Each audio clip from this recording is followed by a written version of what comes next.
brothers and sisters. Make some noise for yourself.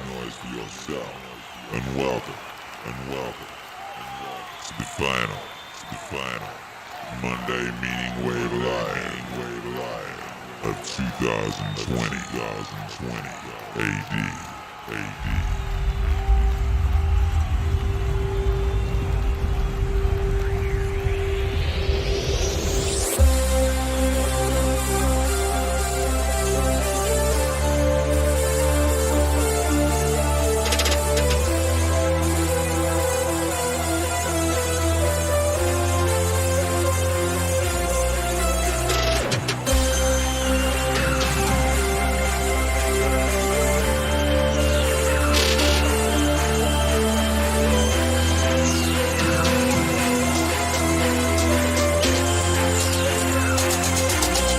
Akira. Let's go.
Yeah, exactly. All that. What's up, baby? It's the final Monday of 2020 AD. Wow. We are in here. You are in here. It's a beautiful place to be. Smash that like. Combat that suppressive algorithm. And post that link in the Discord. Put it in a group chat. Send it to your mom. Send it to your nan. Tweet it. Put it in a thing. Oh, that what? Put it in a bottle. Chuck it in the ocean. Put that link on a piece of paper. Put it in a bottle. Throw it in the ocean. Do it right now. Do it. What's up, Moran? Alex says, YouTube banned my credit card. I'm waiting on another. One account and one card. Ban this year. Ban! How could YouTube ban Moran? That's crazy. What's up, Fool Killer? What up, Cedric? What up, Keith? What up, Mikhail? What up, Casey? What up, Mikey? Shouts out to everybody locked in live. And shouts out to everybody locked in across space and time. Shouts out to everyone on the replay. Hey! If you want to avoid the preamble and go straight to the set, there will be a link in the description, a timestamp, a stamp of time, and you can just go pew straight to the set. If you don't want to enjoy the preamble, but everybody loves a preamble, don't they? Preamble is a lot of people's favorite thing. Make some noise in the chat if it's your favorite thing, the preamble. What's up, Sativa Skunk says, I'm like number 25. How so? How are you like number 25? Are you kind of like bendy and and then flat at the bottom, and then the other side of you is bendy and flat at the top. 25 is a beautiful symmetrical number. Are you a beautiful symmetrical creature, Sativa Skunk? Is that what it is? Yo. Zach Souser says, no shout outs for Susan doing our Alec Moran wrong like that. You know, she doesn't make it easy to love her, I gotta say, Susan. She doesn't make it easy. But then, you know, you could look at it from a point of view of gratitude and say, hey, look at this beautiful place we're in. Look at this lovely place we have. This is a very nice place. We're in here. We have not been made to leave. We can broadcast live across space and time. Whoa! God bless you, Susan, you beautiful thing, you. I mean, beauty, I don't know if beauty is the right word, but...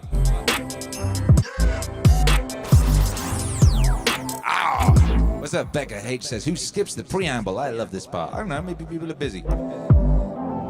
Maybe people are busy, you know. Maybe people just need that meaning injected directly into their veins, you know. Banged right in there. We got some meaning for you today. I got an epic set, pre-planned, a pre-planned set. Most of my sets are made up on the spot, and occasionally I do it pre-planned. You know, usually on a Monday. Monday's usually pretty pre-planned. Today's pre-planned. And frankly, let's have a look. What was it? I had the short list for this set. Was it was, wasn't it? The short list for this set was 8 hours long. 8 hours. I had to get it under 2, you know. And this set, you know, the theme of this set or whatever, I guess, is Meaningwave Live. Is Thank You 2020, you know. Thank You 2020. And it's a set that's it's kind of going to encompass some of the things we learned, some of the things we went through, some of the things that we saw, some of the premonitions, I guess, you know. It's going to attempt to do that. Frankly, yeah, I could have done an 8 hour long set on this theme easily. That's what's dope about being Akira the Dawn. And having so many songs. You know, so many epic songs on so many epic subjects. You can really, using those songs, you can really talk about things in depth, you know, for a long time. And like big things like 2020, that's a big thing. 2020 was a big thing, baby. And we've nearly run out of it. It's kind of sad, you know. Just enjoying the intensity of 2020, but it's okay, because 2021 ain't about to be chill. 2021 is not about to be chill, Coyote boy. 2020, the year of lies being exposed. Exactly, the Capocalypse. It was the Capocalypse. And I remember hearing someone calling it the Capocalypse early on. I think it was your boy MG the Future. And he was just talking about the music industry. He was talking about how the truth of the music industry was coming to light. The Capocalypse. But, I mean, it applied to everything in 2020, and that was a wonderful thing. And hey, without any further kicking around, let's just get straight into the International High Five. And the question for in the International High Five then, of course, it would be, where are you for the international bit? To what are you most grateful? What in 2020 are you most grateful for? Is that the right way of phrasing that question? To what in 2020 are you most grateful? That'll do. Feels like it works. Ooh! Ooh! Glory! Triumph! Wonder!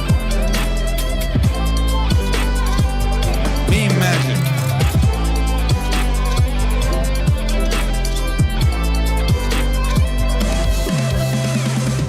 Yo, in good news, Hercules and I found a dead body today. Hercules and I went for a walk this morning by the lake. We always do that. Every morning after the Meaningwave morning show, Hercules and I go for a walk. It's wonderful.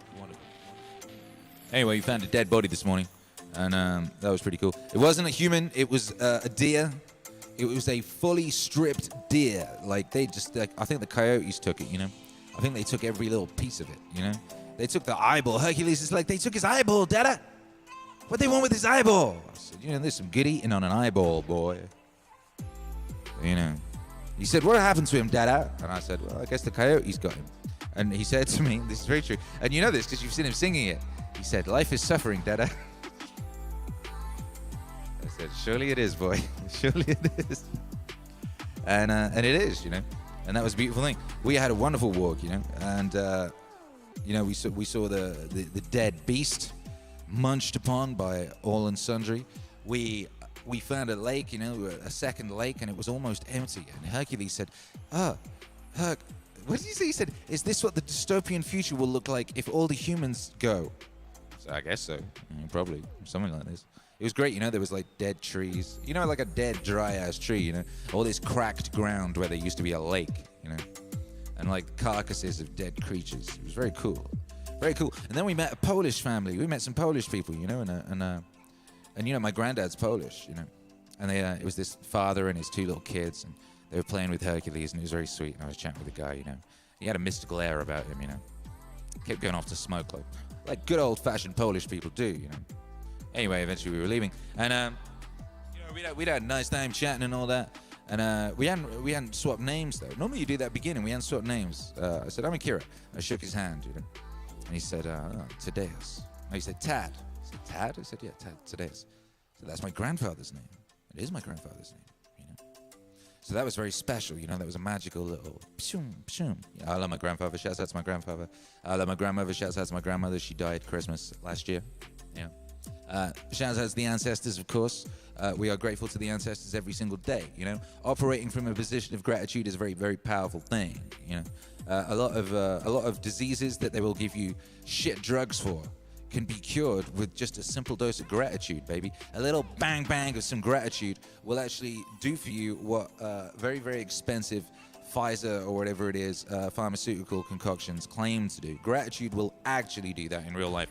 So yeah, that's why, you know, here at the Temple of Meaning, the Church of Meaning, we do a lot of that gratitude, baby. It is the foundation of righteousness and glory. By Jove. Alrighty. Tape damage says a lake, any fish? Yes, many fish. The younglings, it's very cool, right? This lake, our local lake, all the little Texan kids come down and they play by it, you know? And then the older Texan kids, who are sort of the Texan teenagers, they come down and fish.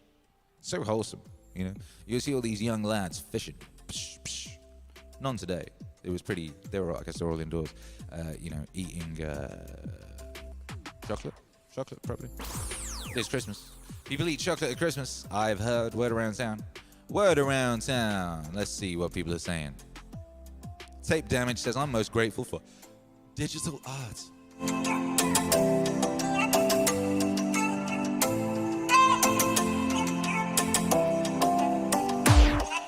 Robert Easley says, 2021 will be glorious because in the midst of chaos, there is opportunity. And chaos is a ladder after all. Yeah. Keith Crafting says, Preamble is Meaningwave foreplay. That's right. Mikhail says, this is the greatest year to ever be alive in the history of mankind. That's what Gary Vee said. Yes, he did. Maybe I'll play that song tonight. That would be fitting, huh? Coyote Boy, did you call my dear? 2020, the year of lies being exposed. Yeah. Sativa Skunk said, I was playing Akira the Don out in the field yesterday. Today, other people were playing Akira the Don. I friggin' win. Which field is this, Sativa Skunk? This sounds like a great field. Sounds like a veritable field of dreams. You know, that sounds like a great field. Shouts out to that field in general. And shouts out to you, Sativa Skunk. Sativa Skunk. Got 2 weed references in one name. Very powerful. Yeah. Chris wants to know what the opportunity is for. Well, Chris, if it was explained to you, that would take away most of the fun, wouldn't it? The fun is you know, finding the opportunity and then exploiting it. Wait, no, I mean taking advantage of it. Hey, I mean, is there a way of saying that doesn't sound like something that Bernie Bros complain about? Anyway, I was watching Monty Python, you know, and they were talking about that in that. Shouts out to that. Full Killer 3644 Maryland. I'm most grateful for finding Meaningwave Autonomous Zone and Akira the Don. Full Killer. It's as if you've been with us for always, and yet You found us this very year, did you not? Just this very year. As I recall, it was via the Scott Adams record, I do believe. And so therefore, I'm very glad we made the Scott Adams record just so that you came and joined us here, Fool Killer. God bless you and your brothers and your family. Robert Easley, Chicago in the house. I am most grateful for my family. Boom. Zach Sowers of Boston. In 2020, I'm grateful to Tom Hanks. Shouts out to Tom Hanks. What a guy. Oh, God bless him. You know, D-Man, Tri-State. God bless that Greek, that expatriated Greek. D-Man, Tri-State, most grateful for stumbling on that Meaningwave Autonomous Zone. D, you too? Were you not always here? I thought you were here at the dawn of time. D-Man, Savage Chills in the house. What's up? Mikhail says, I'm in Tampa Bay. What I'm most grateful for is having my immediate family here with me. That's a beautiful thing. Zach says, showed us how to stick together when the powers that be keep us apart. Hey, you can't keep us apart, baby. You cannot. D-Man says, did you guys poke it with a stick? Of course. What is a dead body for if not poking with a stick? Becca H says, the circle of life. Yes, indeed. Indeed. Keith Crafting back in the lower mainland BC. Very good. Savage Chill is in the house. Cedric Edge is in the house. Mikhail is in the house. Word XP is in that. Mikhail says, poor Herc. Why poor Herc? Herc's very happy. Herc was very excited to find a dead body. He was very excited to play with small Polish children. He was very excited to find a dystopian lake. You know, it's all fun for Herc. Yo, the deer is indeed resting in peace, Alec Moran. Yes, it is. Smash that like. There's some of you here who have not yet smashed that like, and you really should. You really should. Mason says pharmaceutical industry prefers placebo effect. Pharmaceutical industry prefers your money, I would say. What up, though? Gameplay TK. What up, member Simon, Virginia Beach, Virginia? I'm grateful for vets and having Rosie, the truffle sniffing dog, in my life, and for everyone who sent good vibes to her. And we continue to. May she recover speedily and powerfully, and may she sniff many more truffles. Walking Mall Poet says, super grateful for my business, being able to do what I love and support my family. Is that the business of walking poetry or the business of typewriters? Both sound like wonderful businesses. Someone was asking, Akira the Don, is that Meaningwave Velvet Fern? It is Velvet Fern. I got Velvet Fern all over. And it's difficult to see because I'm in a spaceship, and when you're in a spaceship, you mingle with the cosmos. But I don't know if you all can see just the absolute wonder and glory of this outfit. Even whilst mingling with the cosmos, it's just incredible. I gotta say, Meaningwave is by far the most epic clothing brand I've ever come across, and I'm very excited for what Meaningwave as a clothing brand is gonna be doing. Aside from a psychotechnology, as a clothing brand, Meaningwave in 2021 has got some fire for you, baby. Some fire. Oh my goodness.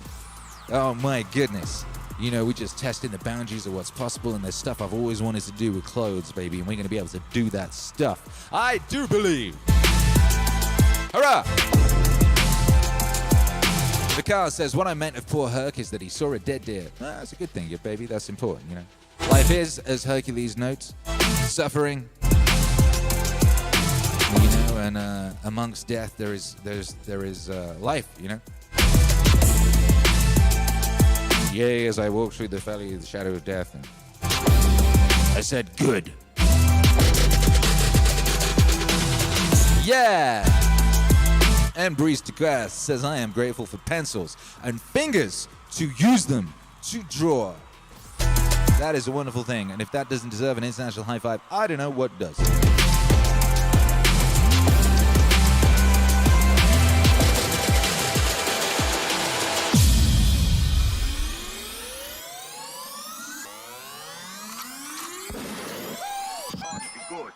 Three, 2, 1. Hi.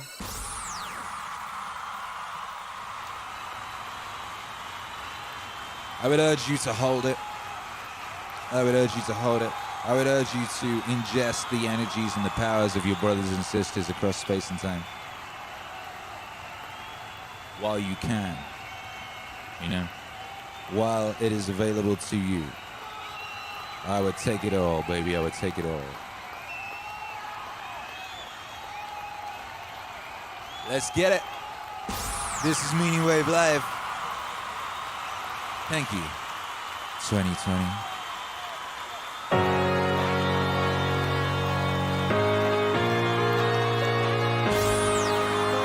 Akira.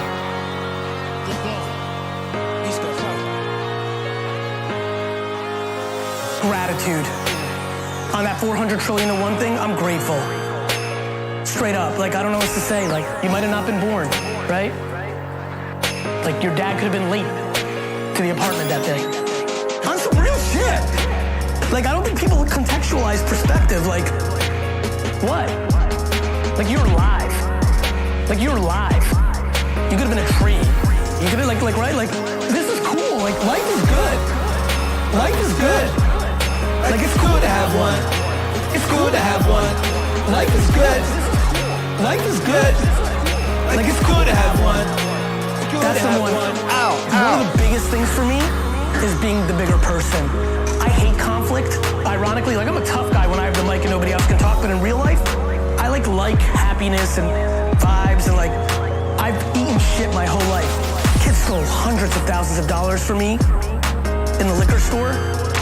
Like I found a way for him not to go to jail for a long time. Like, you know, like just being the bigger person has been a core principle of mine. Not valuing money over family and like happiness has been huge. Fuck money. Like really. Fuck money.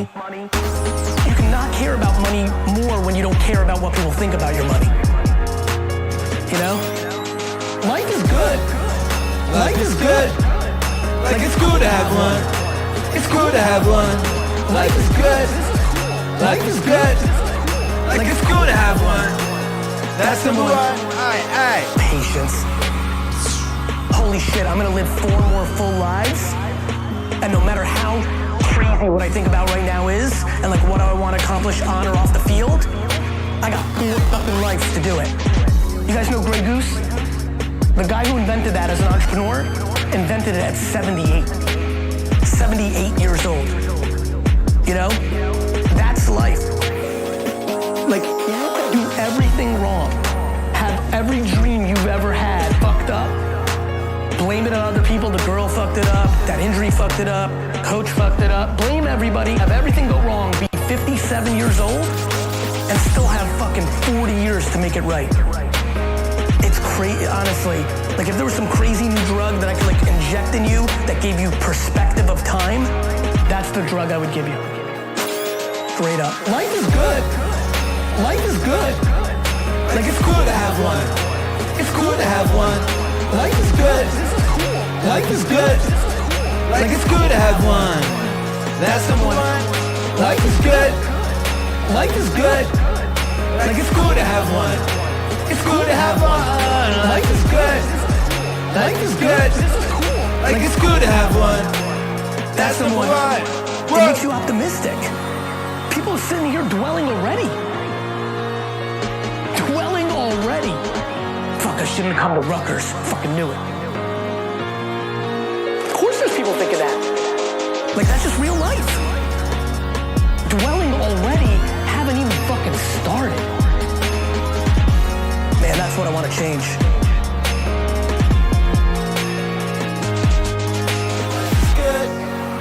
Life is good. Like it's cool to have one. It's cool to have one. Life is good. Life is good. Like it's cool to have one. That's number one.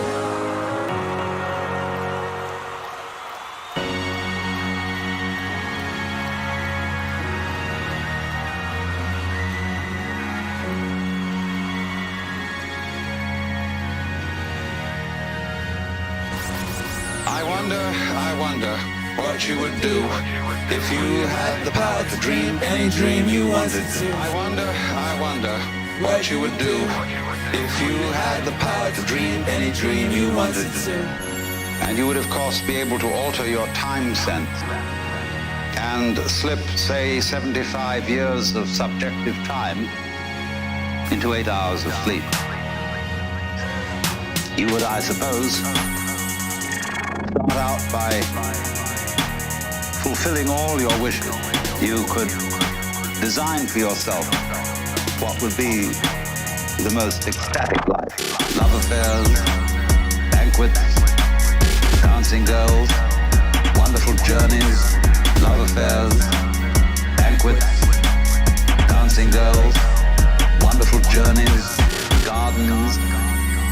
music beyond belief. Akira. Music beyond belief. Music beyond belief.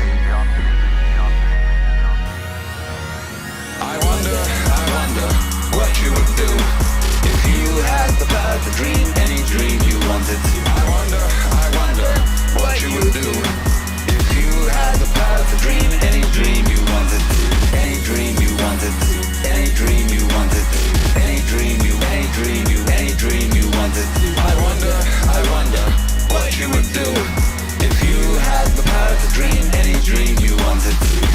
And then after a couple of months of this sort of thing at 75 years a night, you would be getting a little taste for something different.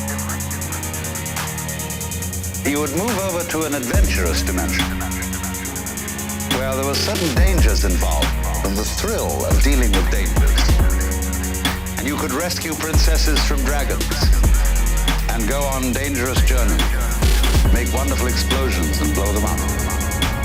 Eventually get into contest with enemies. And after you've done that for some time, you'd think up a new wrinkle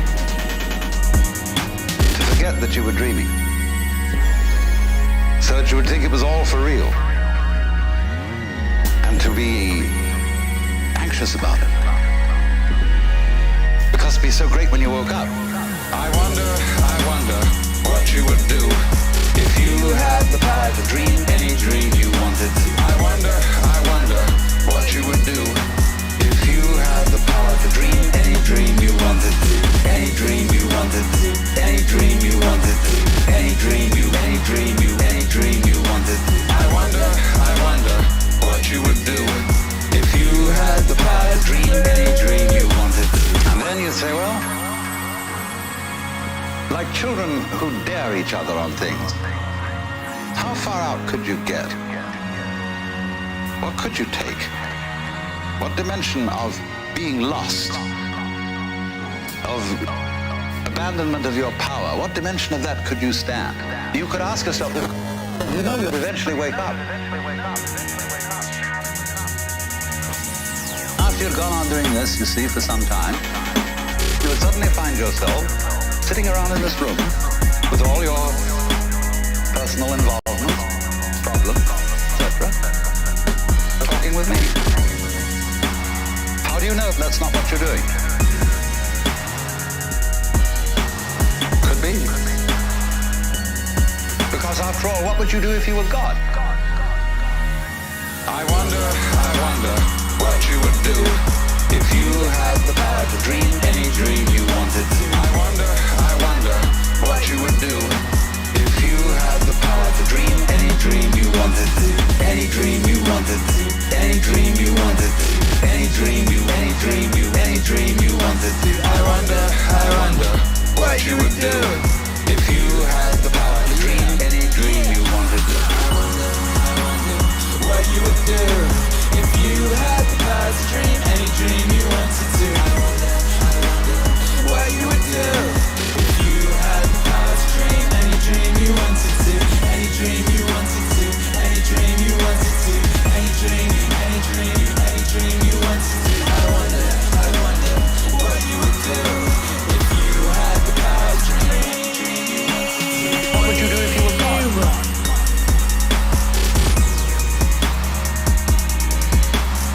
would you do if you were God? What would you do if you were God?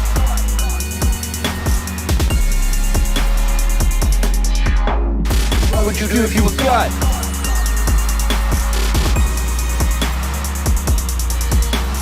What would you do if you were God?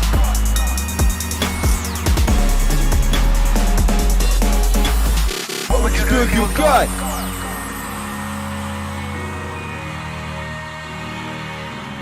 What would you do if you were God?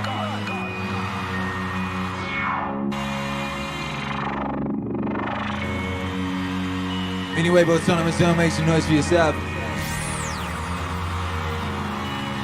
Make some noise for Alan Watts. Make some noise for your dream.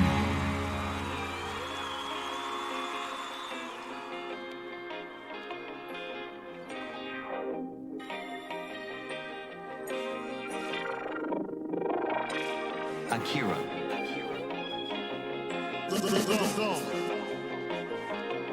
He's got clout.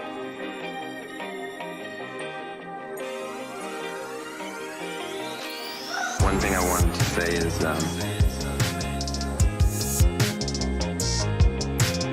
one thing I wanted to say is,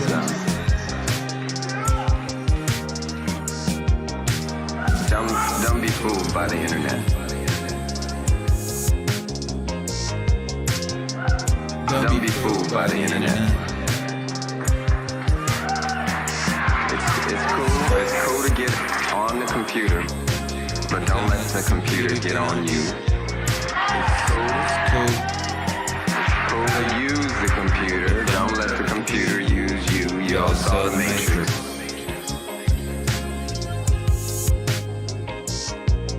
You all saw the Matrix.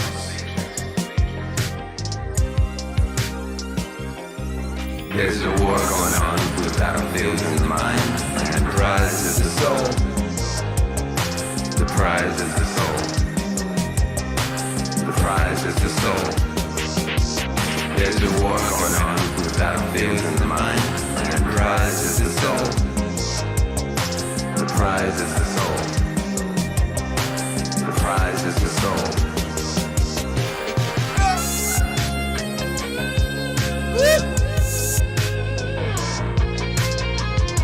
Hellwater.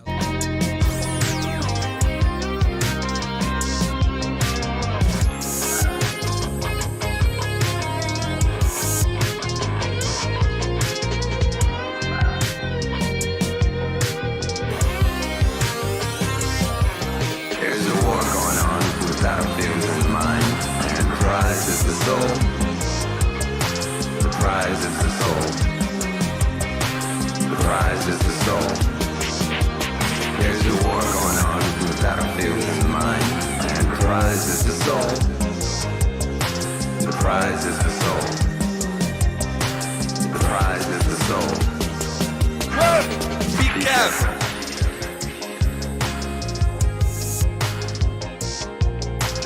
Be careful.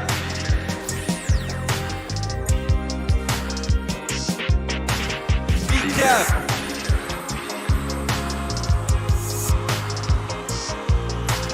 Be careful.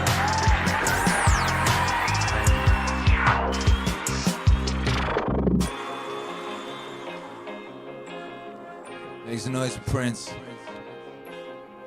Prince the Prophet.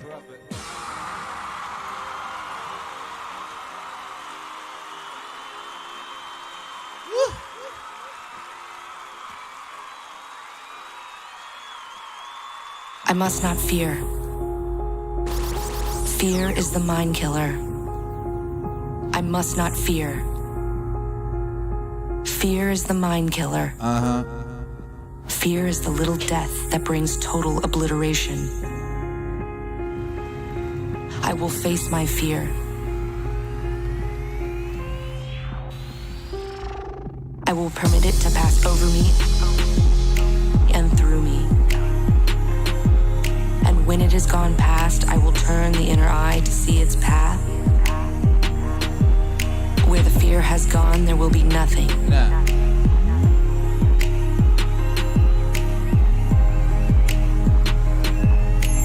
Only I will remain. I must not fear. Fear is the mind killer. Fear is the little death that brings total obliteration. I will face my fear. I will permit it to pass over me and through me. And when it has gone past, I will turn the inner eye to see its path. Where the fear has gone, there will be nothing. Only I will remain. What's in the box? What's in the box?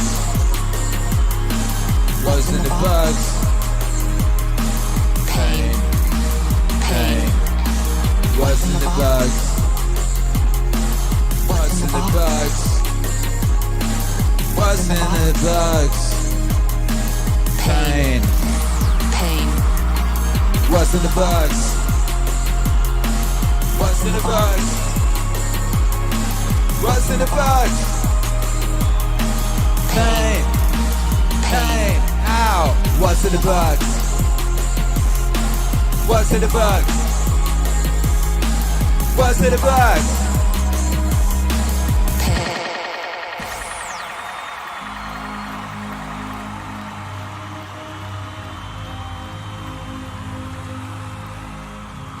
Shouts out to everyone who's been on that Dunewave live thing on Wednesdays. It's the last one this week. The web is a trap, like the spider's web is a trap for flies. Also, the lovely embroideries are worn by women as traps for men, from a certain point of view.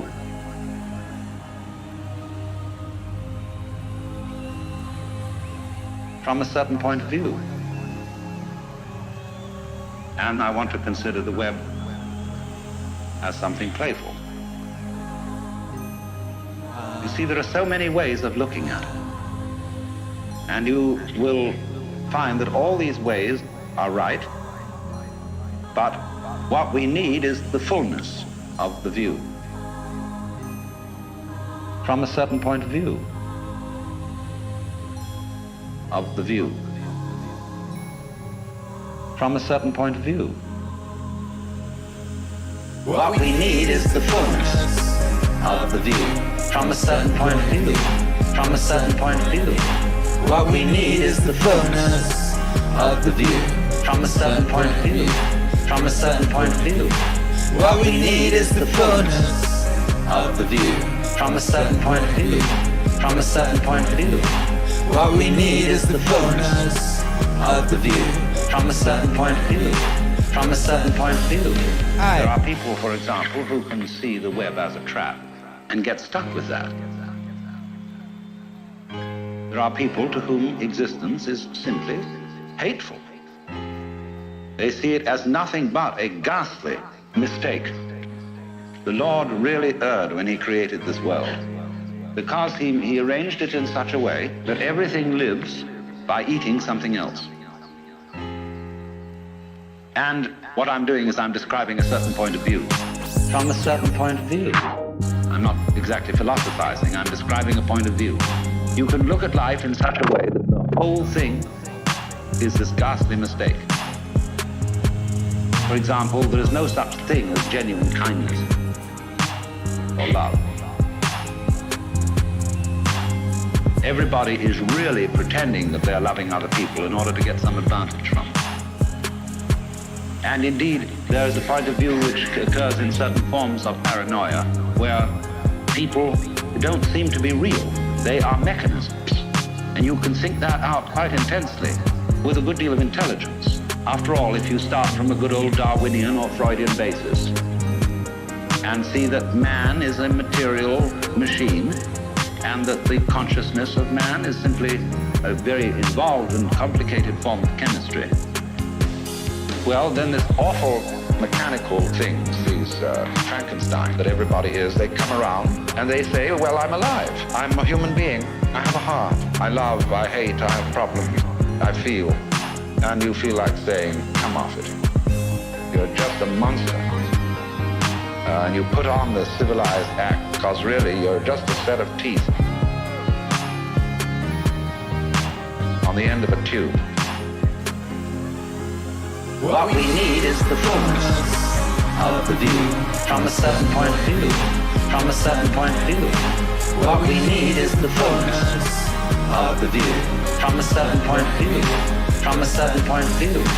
What we need is the fullness of the view. From a certain point of view. From a certain point of view. What we need is the fullness of the view. From a certain point of view. From a certain point of view.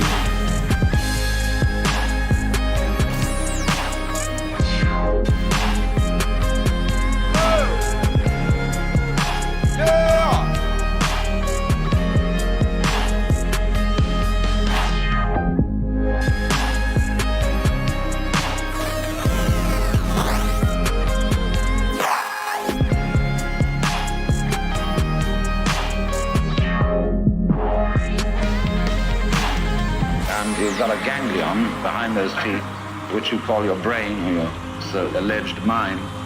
And this thing is really basically there for two purposes. One, to be cunning enough to get something to eat, to put down the tube, and the other, you know what, Mr. Freud, libido. And everything else, you see, can be construed as an elaborate, subtle way of pretending that that's not really what you want to do. But you do. But you put on a great show. Now, some people, according to this view, get mixed up. They so repress that what they really want to do is to eat and to screw. They get involved in higher things that are the masks for these activities and think that that's the real purpose of life. And then they become what's called neurotic. Because they get involved in being pure camouflage. So that's what's called escaping from the facts. Not looking at life, not looking at reality correctly.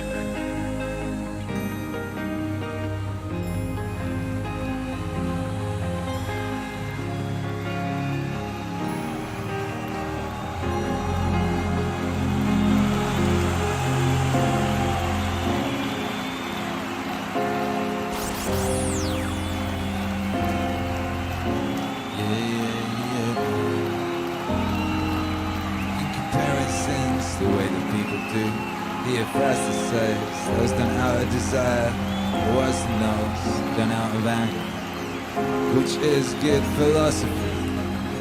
Sense the way that people do. Theophrastus says those done out of desire are worse than those done out of anger. Which is good philosophy. The angry man seems to turn his back on reason out of a kind of pain and in a convulsion. But the man motivated by desire, who is mastered by pleasure, seems somehow more self-indulgent, less manly in his sins. Theophrastus is right and philosophically sound to say the sin committed out of pleasure deserves a harsher rebuke than the one committed out of pain. You could leave life right now. Let that determine what you do and say and think. You could leave life right now. You could leave life right now. You could leave life right now. Let that determine what you do and say and think. You could leave life right now. You could leave life right now. If the gods exist, then to abandon human beings is not frightening.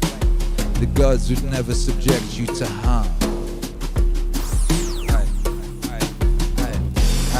And if they don't exist, and don't care what happens to us, well, what would be the point of living in a world without gods or providence? But they do exist. They do care what happens to us, and everything a person needs to avoid real harm, or they have placed within him. If there were anything harmful on the other side of death, they would have made sure that the ability to avoid it was within you. If it doesn't harm your character, how can it harm your life? Nature would not overlook such dangers through failing to recognize, or because it saw them but was powerless to prevent or correct them. To prevent or correct them.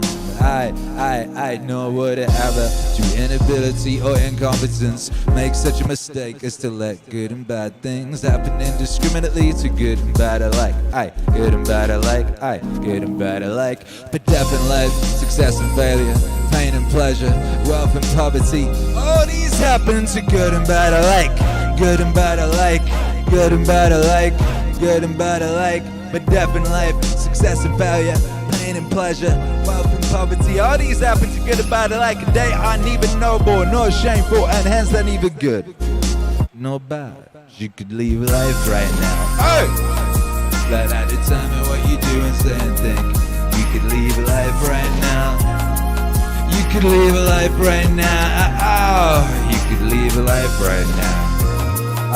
Let that determine what you do and say and think. You could leave life right now. You could leave life right now. Yeah, yeah, yeah. Yeah, yeah, yeah. Yeah, yeah, yeah. Yeah, yeah, yeah.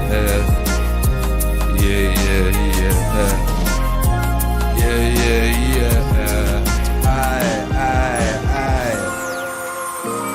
Yo, bless up, gang. What's up? Prince Jabrika's XV. Appreciate the support.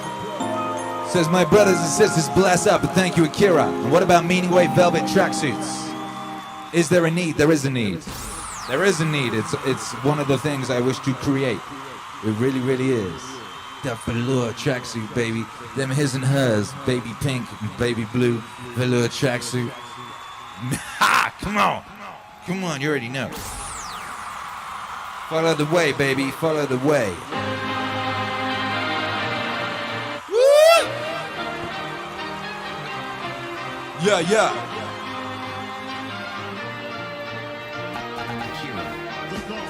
Pull up in a dragon fruit coop. Simply put, a mythology is a set of stories, of ideas that tries to make sense of the world and our place in it. No special knowledge or education is required. What's that? You need only a deep interest in what it means to be alive. There are two kinds of mythology. What is called the right-hand path, the mythology of the village compound that keeps you fixed in the context of your world. You grow up here, you live as expected, you live a dignified, successful, and in a rich society, a richly developed life. On the other hand, you may flip out. You may have the feeling of incongruities here. This doesn't go with me. And then you move out. You move out into a realm of danger. This is known as the left-hand path. Left-hand path. You follow the way of your own bliss, and you are in a realm for which there are no rules. You follow the way of your own bliss, and since your bliss is not mine, you don't know where you're going. Here you will live a life of danger, creativity, perhaps not a respected life, but certainly an interesting one. And these are the two choices. And there are mythologies for both. There's the right-hand mythology, which is local to each culture. And then there is what I would call the general mythology of the hero journey, the night sea journey, the hero quest, where the individual is going to bring forth in his life something that was never beheld before, namely the fulfillment in time and space of his own potentialities, which are peculiar to himself. The fulfillment in time and space of his own potentialities, which are peculiar to himself. You follow the way of your own bliss, and you are around for which there are no rules. You follow the way of your own bliss, and since your bliss is not mine, you don't know where you're going. You don't know where you're going. You don't know where you're going. You don't know where you're going. You don't know. You follow the way of your own bliss, and since your bliss is not mine, you don't know where you're going.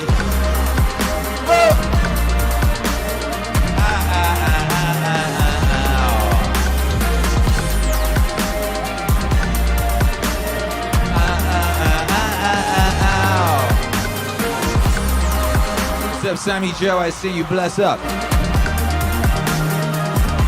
What's up, Mika? I see you. Bless up. Yeah.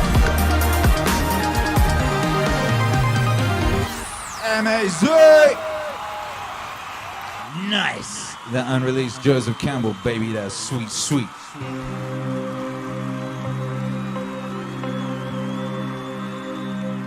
Woo! Woo! Aye. Speed with which all of them vanish. The objects in the world and the memory of them inside. Of them inside. Speed with which all of them vanish. The objects in the world and the memory of them inside. of them in time. And the real nature of the things our senses experience, especially those that entice us with pleasure or frighten us with pain, or are loudly trumpeted by pride. Yo, to understand those things, how stupid, contemptible, grimy, decaying, dead they are. That's what our intellectual powers are for. Speed with which all of them vanish, the objects in the world and the memory of them in time. Of them in time. Speed with which all of them vanish, the objects in the world and the memory of them in time. Of them in time. To understand what those people really amount to, whose opinions and voices constitute fame, and what dying is. And if you look at it in the abstract and break down your imaginary ideas of it by logical analysis, you realize it's nothing but a process of nature, which only children could be scared of, and not just the process of nature, but a necessary one. Speed with which all of them vanish, the objects of the world and the memory of them in time. Of them in time. Speed with which all of them vanish, the objects in the world and the memory of them in time. Of them in time.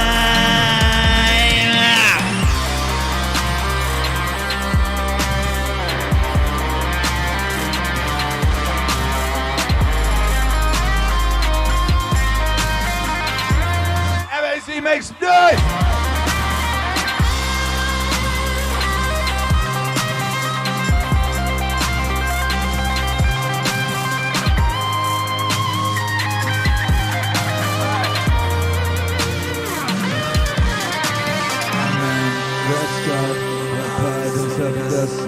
How that part is conditioned when he does. How man grasps God without part of himself he does so. How that part is conditioned when he does. How man grasps God without part of himself he does so. How that part is conditioned when he does. How man grasps God without part of himself he does so. And how that part is conditioned when he does.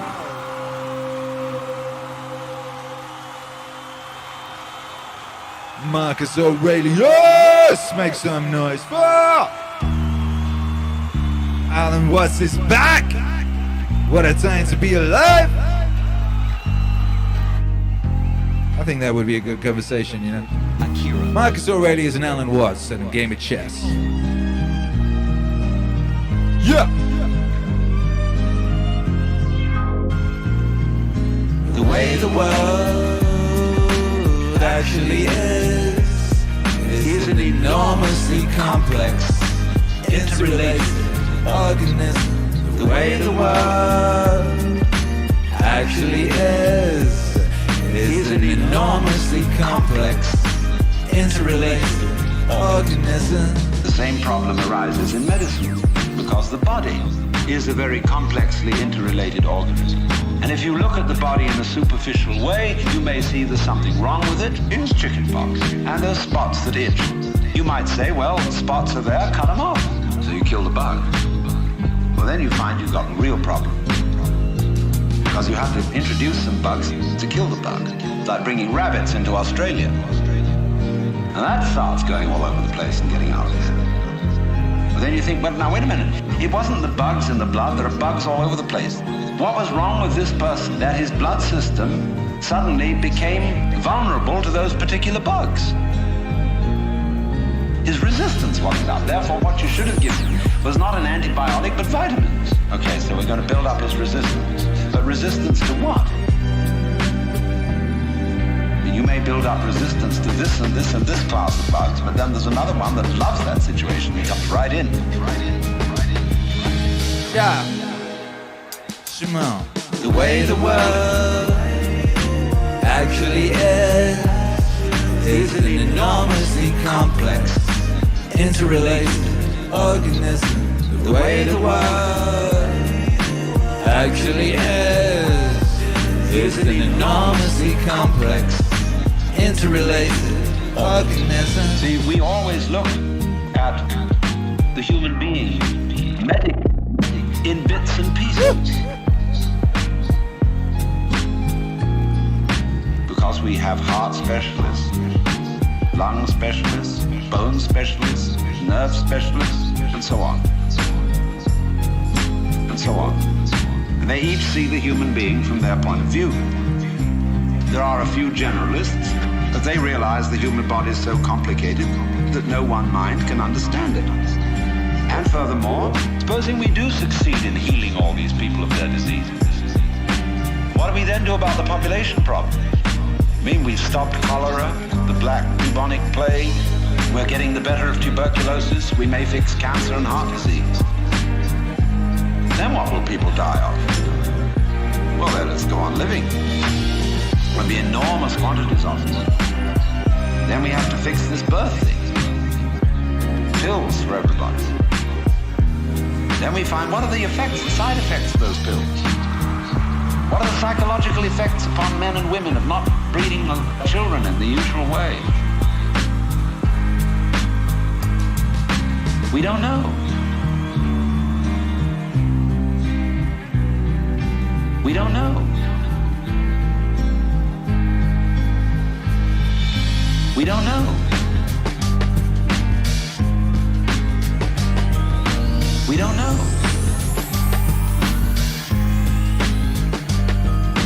We don't know. We don't know. The way the world actually is an enormously complex, interrelated organism. The way the world actually is an enormously complex, interrelated organism. Oh! Oh! Meaningwave, what's on? Make some noise for yourselves. Make some noise for that gloriously complex, interrelated organism. Yo! Wise men say only fools rush in, but I can't help falling in love with you.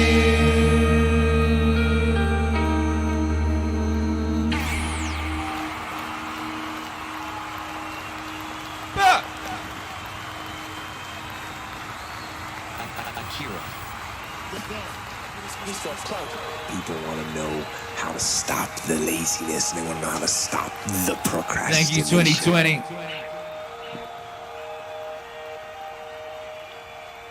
They have some idea in their head, you know, some kind of a vision of what they want to do, but they don't know where to start. And so they say, hey, where do I start? And when's the best time to start? Where do I start? And when's the best time to start? Where do I start? And when's the best time to start? And I have a very simple answer for that. Here and now.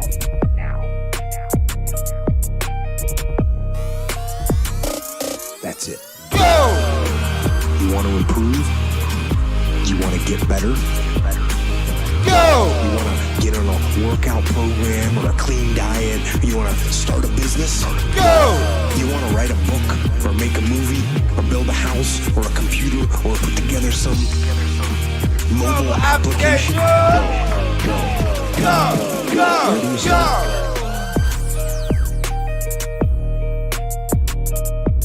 You start right here. And when do you start? You start right now.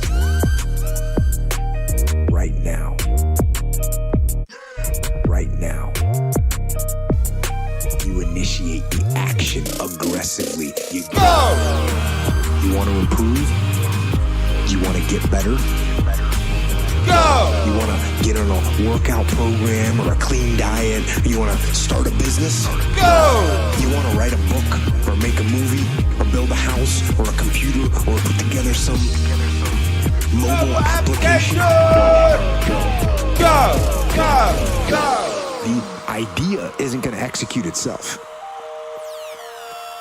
And the book isn't going to write itself. And the weights out in the gym, they're not going to move themselves. You have to do it. And you have to do it now. And that means you got to stop thinking about it and stop dreaming about it and stop researching every aspect of it and reading all about it and debating the pros and cons of it. Just start doing it. You want to improve? You want to get better?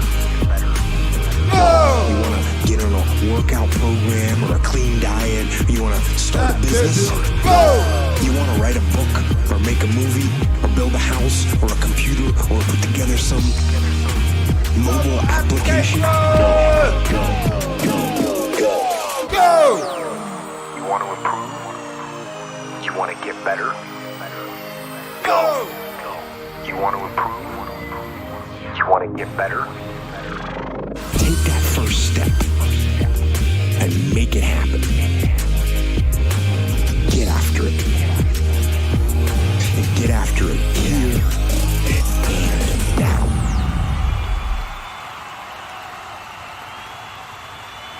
Man like Jocko, God bless! Shouts out to everybody locked in live and across space and time. Thank you for the support. The Scoops82 says, thank the gods for my babies who I love. Amen. What's up, Particle Wave? Thank you for the support. Says, go! Akira. He's got clout. Go build that biggest building in town, baby. How do you, as an international speaker, with all of your attention, how do you cope with all of the pressure in terms of hate and everything that goes on? Quite easily, from a very basic thing. I know what my intent is, and I'm very grounded in it. And I deploy enormous amounts of empathy to my haters. Hi haters.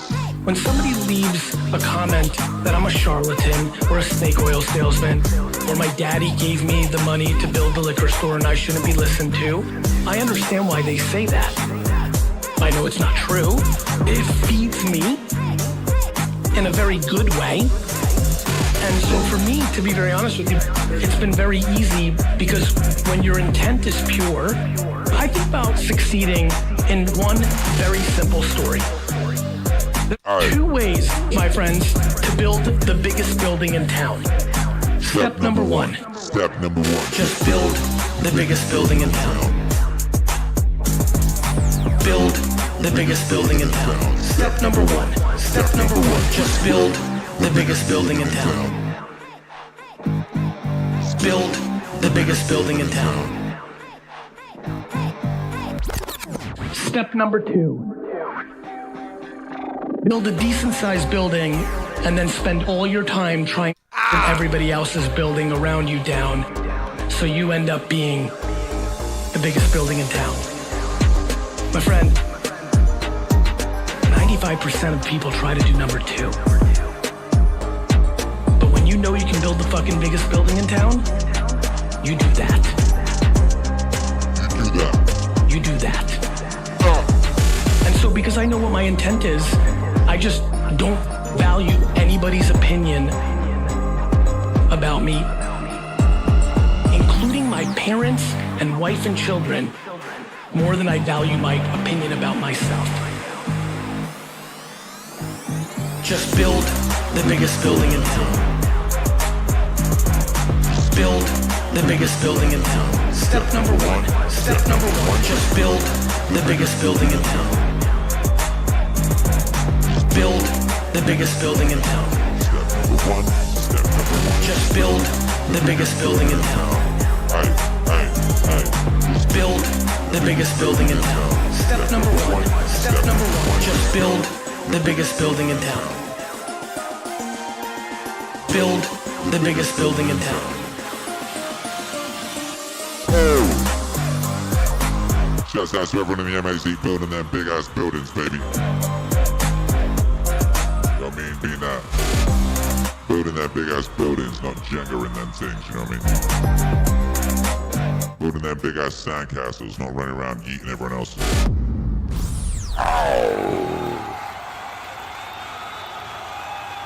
This is Meaningwave Live. Thank you, 2020. Thank you, 2020. You gave us so much, baby. I live in Texas now. Thank you, 2020. These stories of mythology are simply trying to express a truth that can't be grasped any other way. It's the edge, the interface between what can be known and what is never to be discovered, because it is a mystery transcendent of all human research. The source of life. What is it? No one knows. It's important to live life with a knowledge of its mystery and of you. Gives life a new zest, a new balance, a new harmony to do this. What is it that life is? I find thinking in mythological terms has helped people visibly. It erases anxieties, puts them in accord with the inevitables of their life, and they can see the positive values of what, the negative aspects of what is positive. It's whether you're going to say no to the serpent or yes to the serpent. It's easy as that. No to the serpent or yes to the serpent. The adventure of being alive, of living. It's whether you're going to say no to the serpent, yes to the serpent. It's easy as that. No to the serpent, yes to the serpent. The adventure of being alive, of living. Overall, capitalism is intrinsic to the human species. Capitalism is not something we invented. Capitalism is not even something we discovered. It is innate to us in every exchange that we have. When you and I exchange information, I want some information back from you, I give you information, you give me information. If we weren't having a good information exchange, you'd go talk to somebody else. So the notion of exchange and keeping track of credits and debits, this is built into us as flexible social animals. We are the only animals in the animal kingdom that cooperate across genetic boundaries. Most animals don't even cooperate. But when they do, they cooperate only in packs where they co-evolve together and they share blood, so they have some shared interest. Humans don't have that. Humans don't have that. I can cooperate with you guys. One of you is a Serbian, the other one is a Persian by origin, I'm Indian by origin.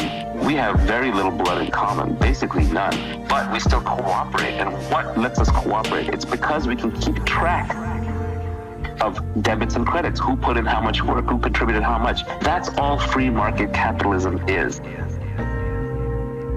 So I strongly believe that it is innate to the human species, and we are going to create more and more wealth and abundance for everybody.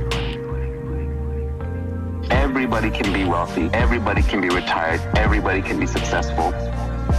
It is merely a question of education and desire. You have to want it.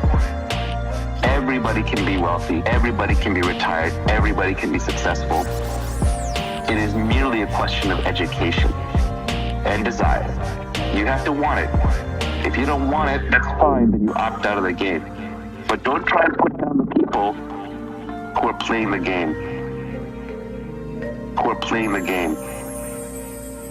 Because that's the game that keeps you in a comfortable, warm bed at night. That's the game that keeps a roof over your head. That's the game that keeps your supermarket stocked. That's the game that keeps the iPhone buzzing in your pocket. It is a beautiful game that is worth playing ethically, rationally, morally, socially for the human race, and it's going to continue to make us all richer and richer until we have massive wealth creation for anybody who wants it.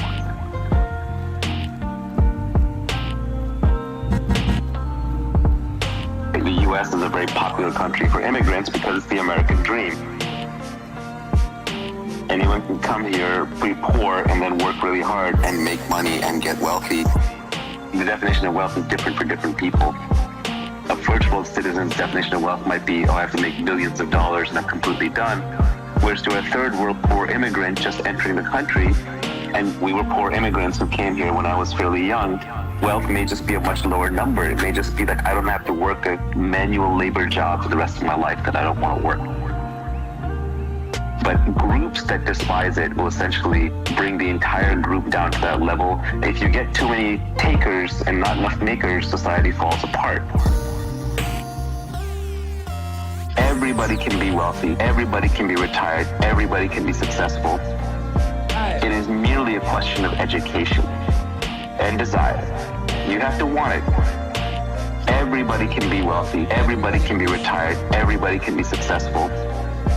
It is merely a question of education and desire. You have to want it. You end up with a communist country, look at Venezuela, right? They were so busy taking and dividing and reallocating that people are literally starving in the streets and losing kilograms of body weight every year, just starvation. Another way to think about it is imagine an organism that has too many parasites. You actually need some small number of parasites to stay healthy, and you need a lot of symbiotes, like all the mitochondria in all of our cells that help us respirate and burn oxygen. These are symbiotes that help us survive. We couldn't survive without them. But to me, those are partners in the wealth creation that creates the human body. But if you just were filled with parasites that were purely parasitical, you would die. You would die.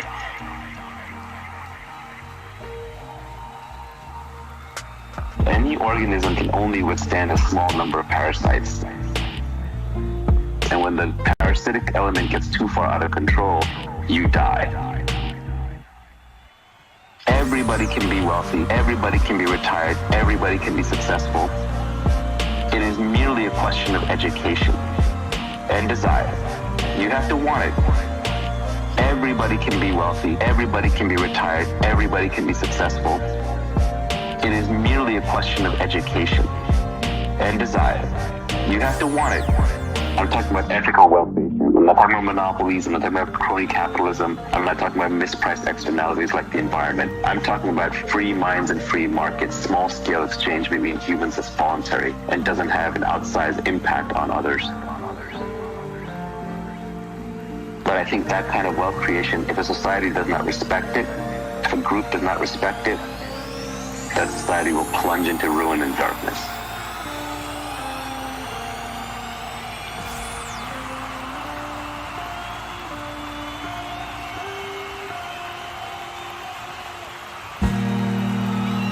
Flood the chat right now, all them wave emojis right now, flood the chat right now! Thank you, 2020. Very frequently what I'm doing as a therapist is helping people have a life that would work, you know, and you can parameterize that. What do you need? How about some friends? How about an intimate relationship with someone that you can trust, that maybe has a future? That'd be good. How about a career that puts you in a dominance hierarchy somewhere, so at least you've got some possibility of rising, some possibility of stabilizing yourself, and a schedule and a routine, because no one can live without a routine. You just forget that. If you guys don't have a routine, I would recommend, like, you get one going, because you cannot be mentally healthy without a routine. You need to pick a time to get up, whatever time you want, but pick one and stick to it, because otherwise you dysregulate your circadian rhythms, they regulate your mood. And eat something in the morning. I had lots of clients who had anxiety disorders. I had one client who was literally starving. Very smart girl. There was very little that she liked. She kind of tried to subsist on like half a cup of rice a day. She came to me and said, I have no energy. I come home, all I want to do is watch the same movie over and over. Is that weird? And I thought, well, it depends on how hard you work. You know, it's a little weird, but whatever. You need to regulate your use of drugs and alcohol, most particularly alcohol, because that does in a lot of people. You need a family, like the family you have, your parents and all that. It'd be nice if you all got along, you could work on that. That's a good thing to work on. And then, you know, you probably need children at some point. And that's life. Right. And that's life. That's what life is. Human beings have a nature. There's things we need. That's life. That's what life is. Human beings have a nature. There's things we need. And if you're missing, you know, you may have a good reason to not be operating on one of those dimensions. It's not mandatory, but I can tell you that if you're not operating reasonably well on at least 3 of them, there's no way you're going to be psychologically thriving. And that's more pragmatic in some sense than psychological, right? Human beings have a nature. There's things we need. And if we have them, well, that's good. And if we don't have them, well, then we feel the lack. And so behaviorists, behavioral psychologists concentrate a lot more on that sort of thing. You know, it's practical. It's like strategizing. Make a career plan. Figure out how to negotiate, because that's bloody important. Figure out how to say what you need. Figure out how to tell the truth to people. Figure out how to listen to your partner in particular, because if you listen to them, they will actually tell you what they want. And sometimes you can give it to them, and maybe they'll return the favor. And if you practice that for like 15 years, well, then maybe you're constantly giving each other what you want. Well, hooray, that would be good. And then there's 2 of you under most circumstances, and it's better to have 2 brains than 1, because people think differently because of their temperament mostly. And so the negotiation is where the wisdom arises, and it's part of the transformation, the psychological transformation that's attendant on an intimate relationship, and one of the fundamental purposes of a long-term intimate relationship. And that's life. That's what life is. Human beings have a nature. There's things we need. That's life. That's life. That's what life is. Human beings have a nature. There's things we need. That's life. That's life. That's life. That's life. That's life. That's life. That's life. That's life. That's life. That's life. That's life. That's life. That's life. That's life. Now then the question arises, who's deceiving who? Who's fooling who? I'm fooling me? What is fooling? Now then the question arises, who's deceiving who? Who's fooling who? I'm fooling me? What is fooling? Fooling is playing like you're there when you're not. You know, getting somebody else to answer your name in the roll call. So, we're all, you see, this is the metaphysical basis of it. This is what the Hindus mean by Maya, the world illusion. The world is playing it's there when it isn't. And it's a trap. And it sucks you in. And you can't get out of it. And it's a trap. And it sucks you in. And you can't get out of it. It's a trap. And it's a thorough big trap too. But always, when you get an idea like this or a feeling like this, follow it to its extreme. Don't back out from it. If you find you're selfish, go to the extreme of what selfishness means. Confusion largely results from not following feelings or ideas to their depth. You know, people think they want to be immortal. They'd like to live forever. Do you really want to do that? Think of, really go into it.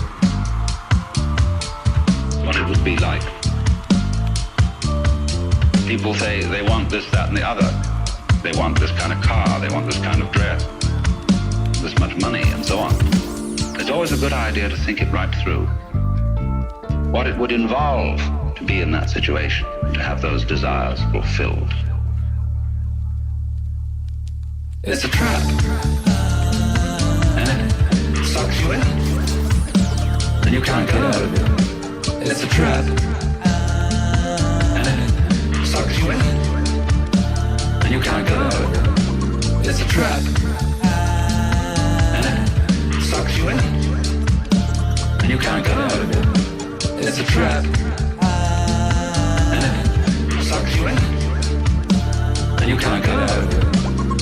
Also, when you form a relationship to another person, think it through too. You see? How inconvenient would they be? However attractive. Always turn the embroidery round and look at the underside, but don't get caught doing it. See, that's something one does on the side, in secret. Because otherwise you play the game that everything is as it's supposed to be on the front. But that makes you humorous. And that makes you human.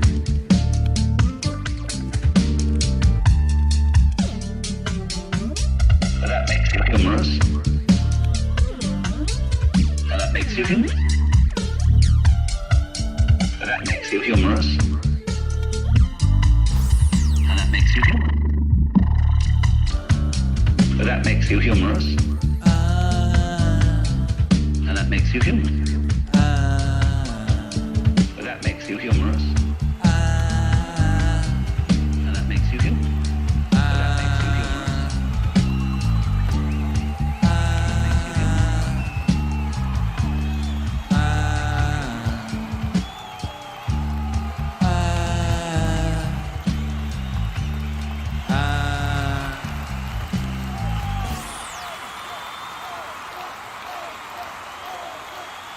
What's up, Ossivian? What's up, everybody?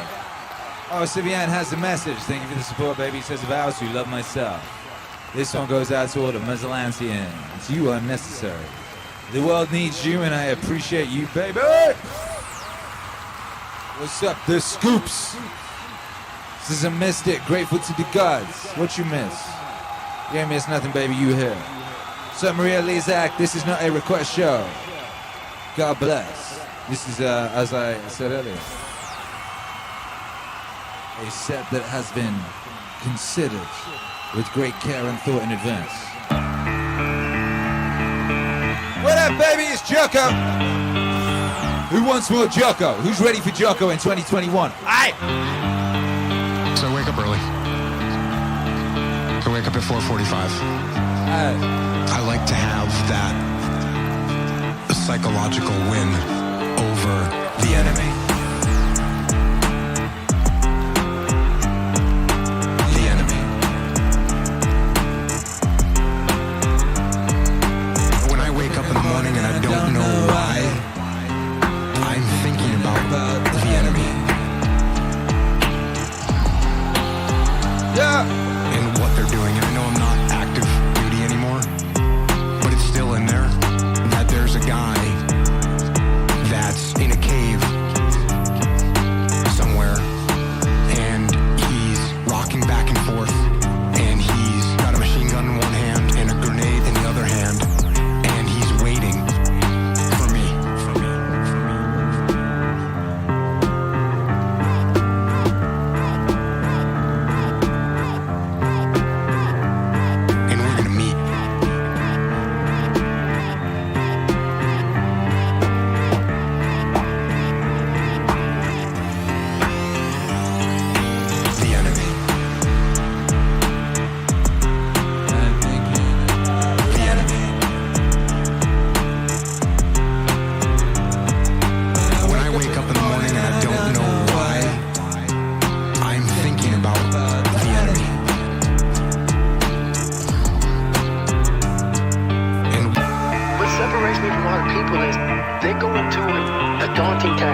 20 pull-ups, and I was talking about breaking this record.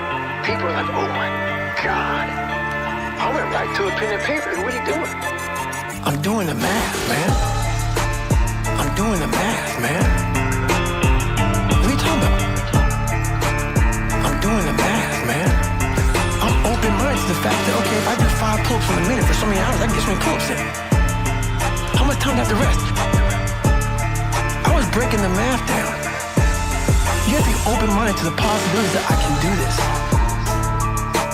Once you shut your mind down to the possibility that it can be achieved, there's no way it can happen. So that's why my eyes and my body light up about things, because I know that if you're in a fight, you have to attack. You have to keep attacking. The enemy has to know he is not going to give up. The enemy has to know he is not going to give up. He must break the soul, whatever the fuck is in front of him. Whatever the fuck is in front of him. Whatever the fuck is in front of him. Whatever the fuck is in front of him. The enemy has to know he is not going to give up. He must break the soul, whatever the fuck is in front of him. That's what I realized. I was never breaking the soul of anything in front of me. So that's why I came with a thing called taking souls. I started to devise ways to break a soul of a human being, of the object, of whatever's in front of me. If you keep on attacking something, nothing wants to stand in front of anything. That is relentless. Nothing. That's when a lot of stuff started clicking, man. I started watching those on the side. They've been there, done that. Now they're instructing you. They have their parkas on, it's usually cold, coffee, drinking their coffee, and they're beating the crap out of us. And when I started realizing, I started playing mind games. And I was like, you know what? I bet these fuckers are looking at us, judging themselves about when they were going through hell. I'm looking at Goggins right now. I was better than him. I was better than that guy. I was better than that fucker over there. And I was like, okay. So what I started doing was I got my boat crew. It's Wednesday and everybody's broken, everybody's beat up, man, and everybody's like just trying to get through hell right now. And they tell you how you're supposed to feel. So you are feeling that way. I'm like, don't let these motherfuckers tell you how you're supposed to feel. No, it's day one, motherfucker. This is hour one. It's hour one. So I was getting my boat crew all jacked up. I said, we're gonna take these motherfuckers' souls. So they had us doing this simple thing that guys are struggling with. Boat Crew 2 is just launching the fucking boat and you're yelling, yeah, you can't fucking hurt us. Can't hurt Boat Crew 2. And I looked on the instructors' faces and it looked like someone had just fucked with their soul. And I looked at my guys on the boat crew and I said, hey, guess what? Those motherfuckers aren't fucking tonight. Cause we own space in their fucking head. We own space. They're gonna think about us tonight. The enemy has to know he is not going to give up. The enemy has to know he is not going to give up. He must break the soul, whatever the fuck is in front of him. Whatever the fuck is in front of him. Whatever the fuck is in front of him. Whatever the fuck is in front of him. The enemy has to know he is not going to give up. He must break the soul, whatever the fuck is in front of him. The enemy has to know, baby, who is the enemy? Where is the enemy? What you gonna do when you find that enemy?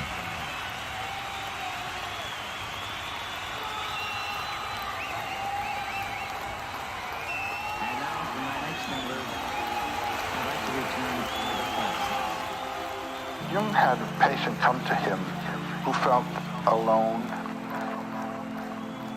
and she drew a picture of herself as caught in the rocks. Well, I'll be damned. From the waist down, she was bound in rocks, and this was on a windy shore, the wind blowing and her hair blowing, and all the gold, which is the sign of the vitality of life, was locked in the rocks. The next picture that he had her draw had followed something he had said to her. Suddenly, a lightning flash hit the rocks, and the gold came pouring out. And then she found reflected on rocks round about the gold. There was no more gold in the rocks. It was all available on the top. And in the conferences that follow, those patches of gold were identified. They were her friends. She wasn't alone, but she had locked herself in her own little room and life. But she had friends. But she had friends. Do you see what I'm meaning? This is killing the dragon. This is killing the dragon. I've been doing that, you save the world. Kill the dragon, save the world. Kill the dragon, save the world. Kill the dragon, save the world. Kill the dragon, save the world.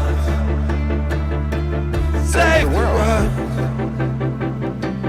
Save the world. Kill the dragon, save the world. Kill the dragon, save the world. Kill the dragon, save the world. Kill the dragon, save the world. How do I slay that dragon in me? What's the journey I have to make? You have to make. Each of us has to make. You talk about something called the soul's high adventure. My general formula for my students is follow your bliss, study, find where it is, and don't be afraid to follow it. Follow your bliss, study, find where it is, and don't be afraid. If the work that you're doing is the work that you chose to do because you are enjoying it, that's it. But if you think, oh gee, I couldn't do that, that's your dragon locking you in. Oh no, I couldn't be a writer. Oh no, I couldn't do what so-and-so is doing. Unlike the classical heroes, we're not going on our journey to save the world, but to save ourselves. And in doing that, you save the world. I mean, you do. The influence of a vital person vitalizes the whole The world is a wasteland. People have the notion of saving the world by shifting it around, changing the rules and so forth. No, any world is a living world, alive. And the thing is to bring it to life. And the way to bring it to life is to find in your own case where your life is and be alive yourself, it seems to me. If you have someone who can help you, that's fine too. But ultimately, the last trick has to be done by you. This is killing the dragon. I ain't doing that, you save the world.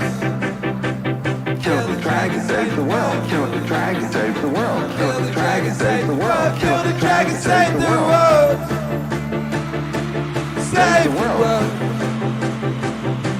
Save the world. Kill the dragon, save the world. Kill the dragon, save the world. Kill the dragon, save the world. Kill the dragon, save the world.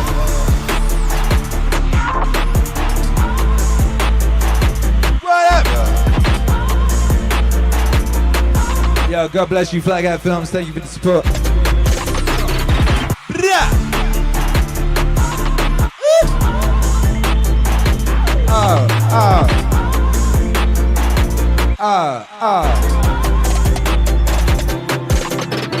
This is killing the dragon. And in doing that, you save the world. Kill the dragon. Kill the dragon. Kill the dragon. Save the world. And in doing that, you save the world. Save the world. Save the world. Save the world.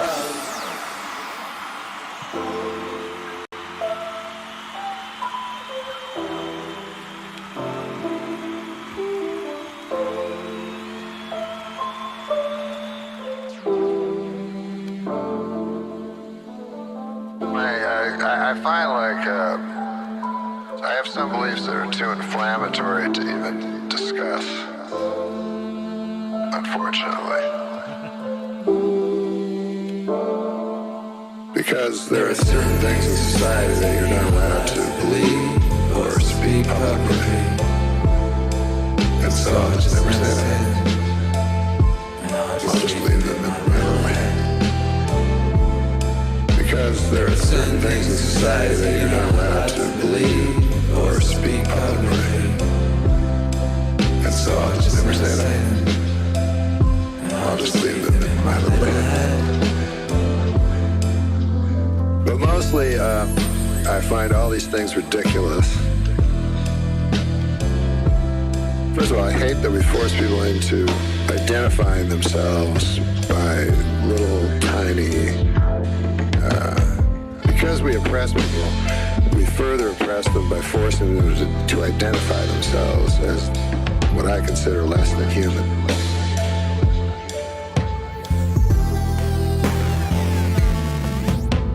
So if someone says, I am proud to be black, I go, that's too bad for that guy, because it's a retarded thing to be proud of.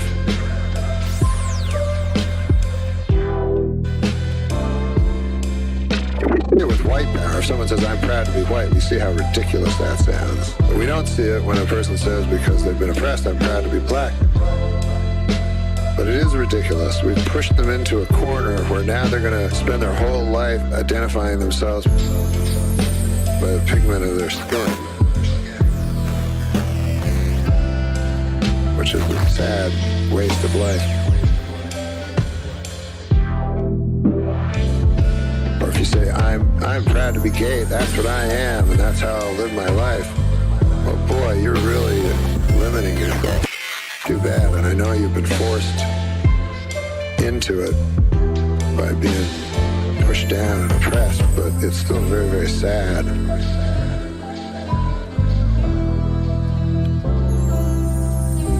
And I don't think of myself as Canadian. And I think it's a terrible thing to say you're proud to be a Canadian or proud to be an American. All that stuff is nonsense. You may as well be proud to have lungs. You didn't accomplish nothing. You were just born somewhere. Or, you were just born with a skin that's a certain color. Or born with a sexual attraction to a certain type of person. That stuff's all... It's all just miniature things in life that are so unimportant. And when people try to tell me that God is not important, but that this nonsense is important, I couldn't disagree more.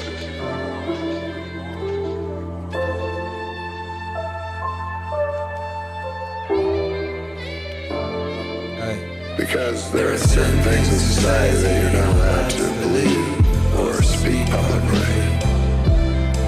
And so I'll just never say them. And I'll just leave them in my little head.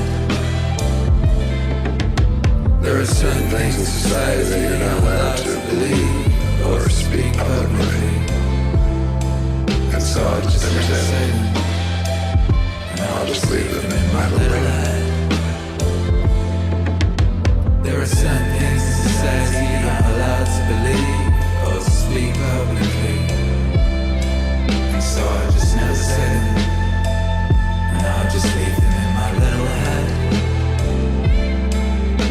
There are certain things in society you're not allowed to believe or speak publicly. And so I just never say them. And I'll just leave them in my little head.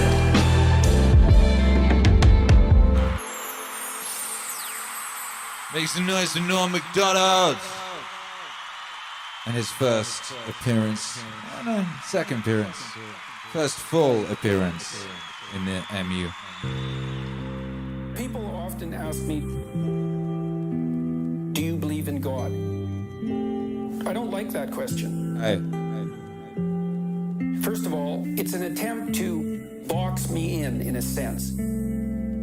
And the reason that it's an attempt to box me in is because the question is asked so that I can be firmly placed on one side of a binary argument.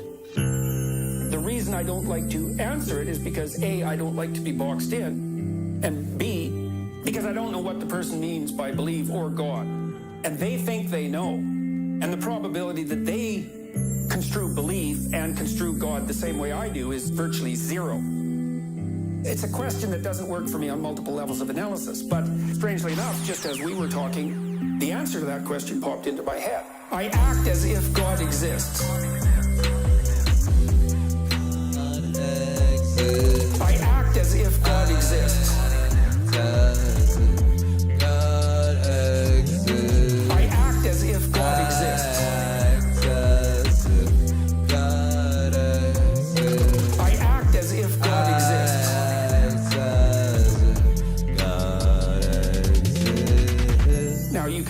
yourself whether that means that I believe in him, so to speak. But I act as if he exists. Then with regards to these other issues, the divinity of Christ, I would say the same. Problems with the question formulation obtain. What do you mean by divine? And also, what do you mean by Christ? These are very, very difficult questions. Now, I believe that the Logos is divine. If by divine you mean of ultimate value, of ultimate transcendent value, yes. It's divine. It's associated with death and rebirth. Clearly, I act as if God exists because the Logos dismantles you and rebuilds you. I act as if God exists. That's what happens when you make an error. When you make an error, some part of you has to go. I act as if God exists. That's a sacrifice. You have to let it go. Sometimes it's a big part of you. I act as if God exists. Sometimes it can be such a big part of you that you actually die.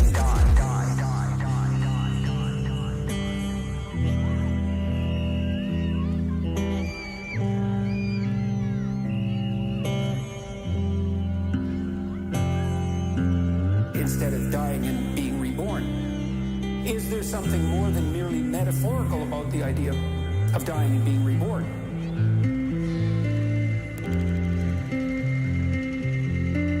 Yes, there is. Because those are associated with physiological transformations. What's the ultimate extent of that? That's a good question. What happens to the world around you as you increasingly embody the Logos?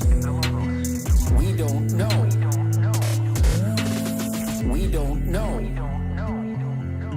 I act as if God exists. I act as if God exists.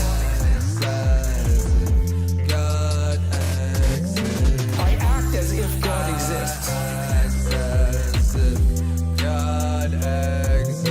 I act as if God exists.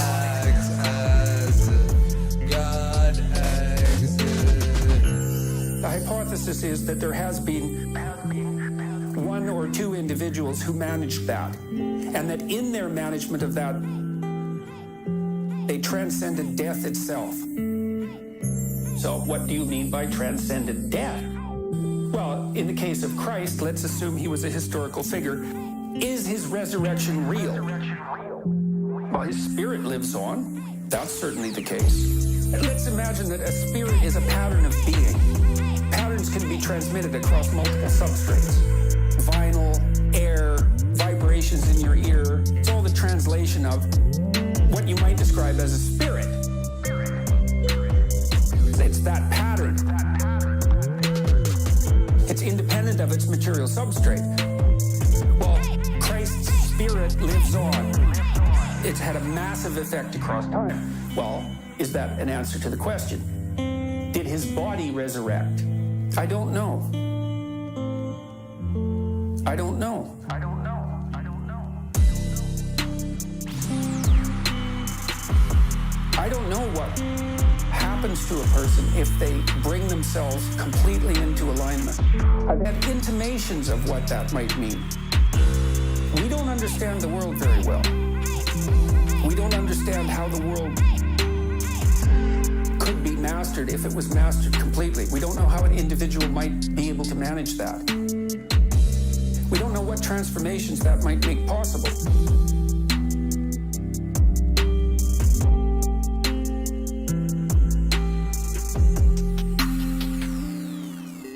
I act as if God exists. I act as if God exists. I act as if God exists. I act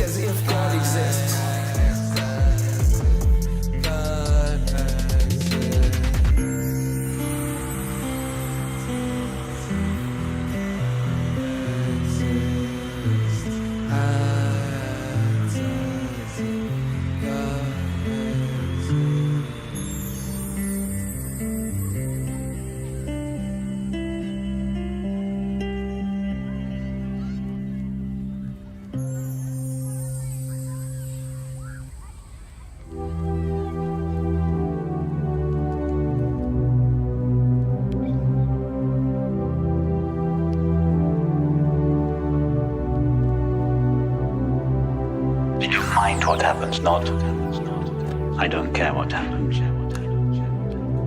I don't care is it's dismissive. It's a loving indifference, a benevolent indifference, as Francis used to say. It's not an indifference that is cold. Tell the truth.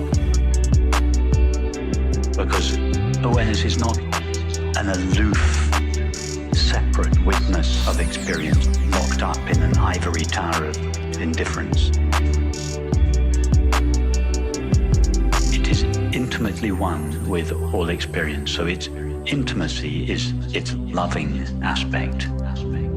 It doesn't know the meaning of the word resistance or rejection, so it is intimately one with, and at the same time free of, all experience. So it is both loving and indifferent. So it is both loving and indifferent. So it is not a cold indifference. It's a loving indifference.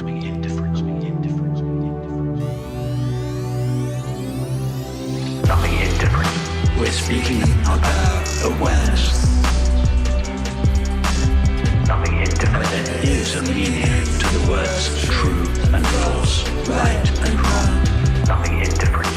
We're speaking about awareness. Loving indifference.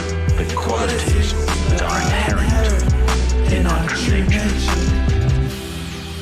We're speaking about awareness. If we talk about mind, that's a different matter. Because mind's experience is always divided into polarities. Good and bad, right and wrong, true and false. And at the level of mind, those categories are valid. They don't pertain to consciousness. Consciousness doesn't know the difference between good and bad. There is no good and bad or right or wrong. But when consciousness assumes the form of mind, it divides itself into two. And at that level, there are differences, there are distinctions, and there is a meaning to the words loving indifference. We're speaking about awareness. Loving indifference. There is a meaning to the words true and false, right and wrong. Loving indifference. We're speaking about awareness. Loving indifference. The qualities that are inherent in our true nature. So in terms of ethics, what is right and what is wrong? I would suggest what is right at the level of the mind is behavior that expresses the qualities that are inherent in our true nature.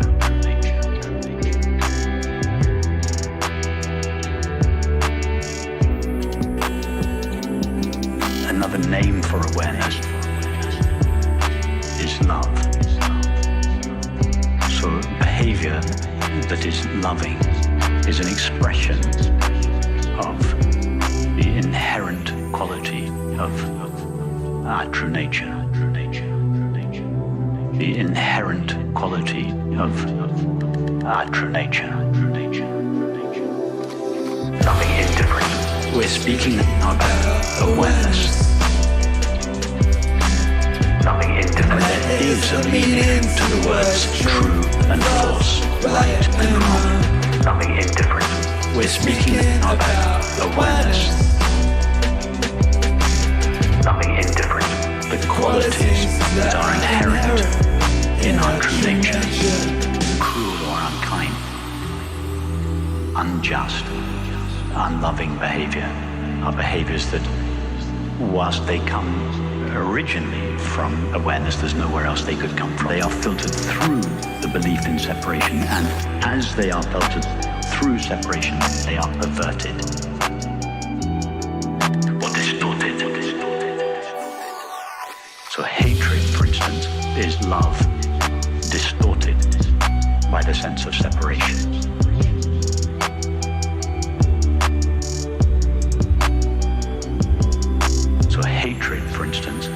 love or distorted by the sense of separation.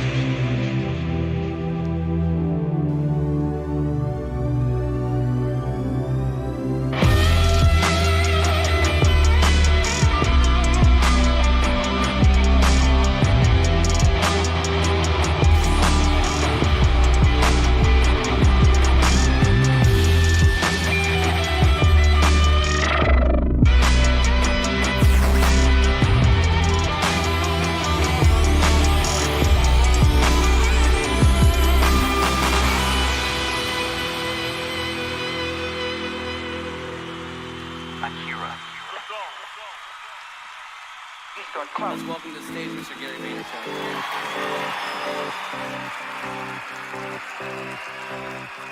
All right, let's go. Let's sit down. Let's do this.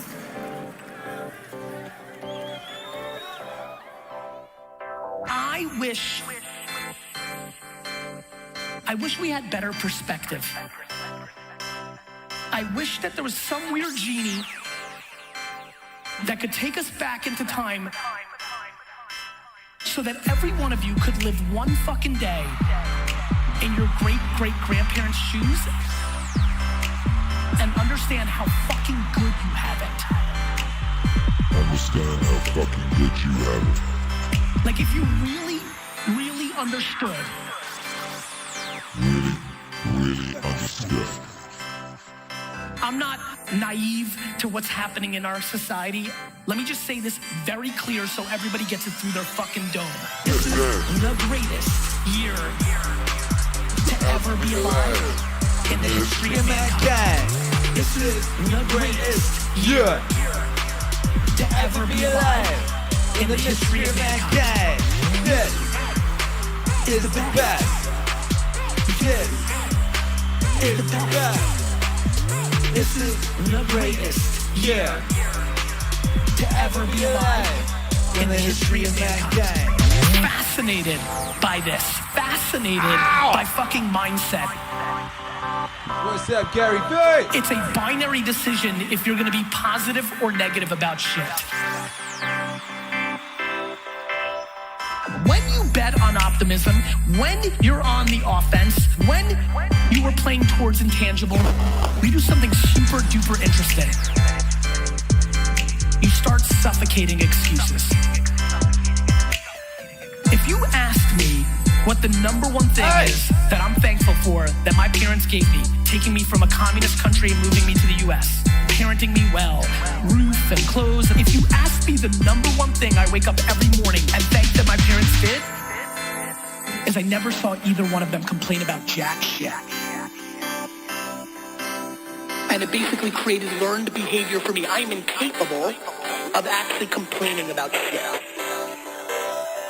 This is the greatest year to ever be alive in the history of mankind. This is the greatest year to ever be alive in the history of mankind. This is the best. This is the best. This is the greatest year to ever be alive in the history of mankind. This is the best. We have it the best. And all I see is people sitting around dwelling around dumb shit, what they don't have, instead of focusing on what they do have. The internet is a fucking miracle. It's a fucking miracle. The internet is a fucking miracle. It's a fucking miracle. There was no side hustle for your great-grandparents. When it was 9 p.m., it was dark and cold outside. We just get used to shit so fast. And in our speed of getting used to how fucking awesome it is, I'm just desperate for you to not lose perspective. This is the greatest year to ever be alive in the history of mankind. This is the greatest year to ever be alive in the history of mankind. This is the best. This is the best. This is the greatest year to ever be alive in the history of mankind. Both my grandfathers had the same exact thing that I had, and because they were Jewish in communist Russia post-World War II, their communism put them both in jail for 10 years in Siberia. Just think about that. Timing, opportunity. Yes, life is binary. It's either offense or defense. You are either sitting in your seat right now on the offense or you're not. There is no fucking half pregnant. There's no in between. You're either this or that.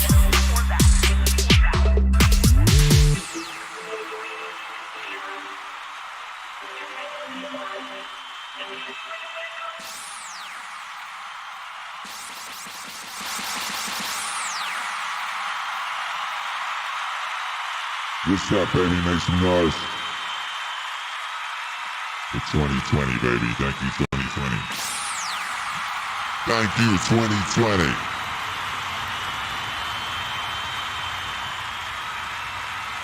See, I think I know what to do on New Year's Eve now.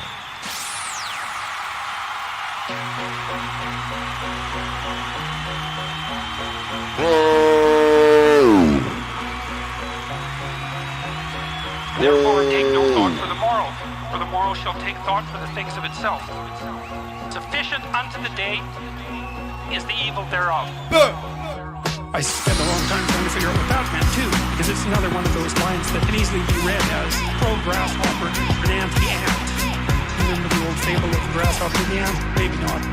I'm not going to tell it. But the ant works and the grasshopper fiddles. The ant has a pretty good time in the winter and the grasshopper dies. Oh! And so this is like a pro-grasshopper line, but it's not. It says something else. It says that if you orient yourself properly and then pay attention to what you do every day, that works.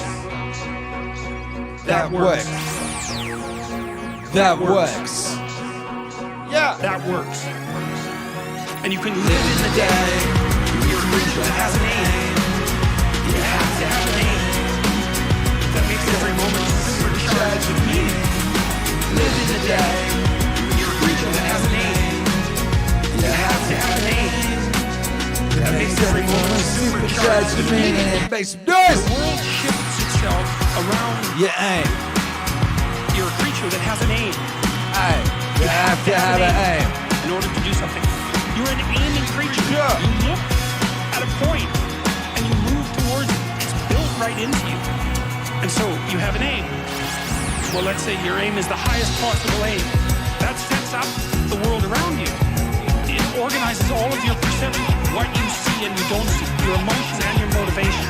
So you organize yourself around that aim, and then what happens? The day manifests itself as a set of challenges and problems. And if you solve them properly, you stay on the pathway towards that aim, and you can concentrate on the day. And so that way, you get to have your cake and eat it too. Because you can point into the distance, the far distance. Point into the distance, the far distance. And you can live in the day. You're a creature that has a name. You have to have a name. That makes every moment supercharged with meaning. Live in the day. You're a creature that has a name. You have to have an aim. That makes every moment supercharged with meaning. Yeah. If everything that you're doing is related to the highest possible aim that you can conceptualize, that's the very definition of the meaning that would sustain you in your life. Well, and then the issue is back to Noah. That's Noah. Well, all hell's about to break loose and chaos is coming. It's like the whole thing in your life. You might want to be doing something that you regard as truly worthwhile. Because that's what will keep you afloat when everything is flooded. And you don't want to wait until the flood comes to start doing that. Because if your ark's half built and you don't know how to captain it, the probability is very high to go drown. And you can live in the day. You're a creature that has a name. You have to have a name. That makes every moment supercharged with meaning. Live in the day. You're a creature that has a name. You have to have a name. That makes every moment supercharged with meaning. Thank you, 2020. What's up, 21? 21. Thank you all for being here tonight. Ow!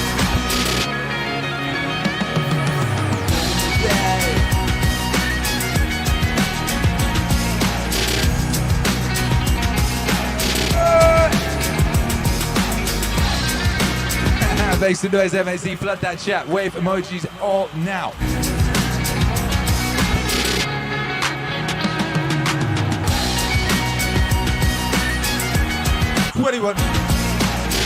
Yo, shouts out to everyone who's here tonight. Big shouts out to everyone who supported.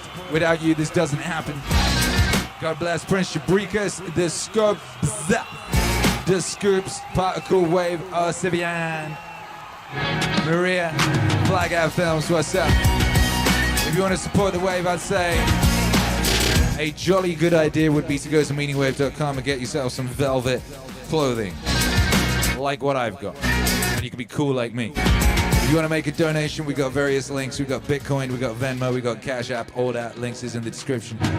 You can download the music at Bandcamp if you want to download the music at Bandcamp. You can become a member of the channel, become a member of the Patreon, all that. And you can let them know that Meaningwave, let the world know, let the world know! Meaningwave exists! Meaningwave exists! Meaningwave exists! Shouts out to my family who hear me screaming Meaningwave exists every day around this time. They're just chilling, you know, in various other parts of the house, which is not very far from here. It's not like a house where it's like you could be in the house somewhere and not hear Akira the Don screaming Meaningwave exists. 8 minutes past 9 p.m. Meaningwave exists! It's facts though, it's facts. It's facts, baby, it's facts. Ekens Villiers says, AIM is too good, can't wait for the rest of the album. That was that last record. That was AIM, Living the Day, Akira the Don and J-Bay Pay. Video dropping January 1st.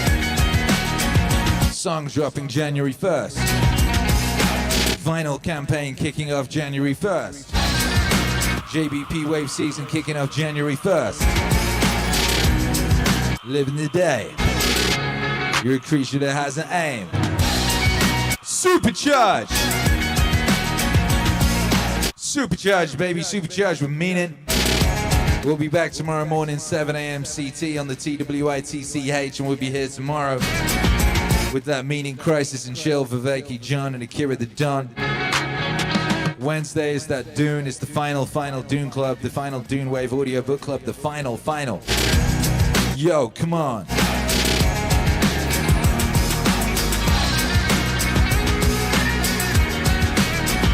Sub Vanessa says, speaking of Meaningwave exists, check your DM. If that's Instagram, I don't be checking Instagram like religiously.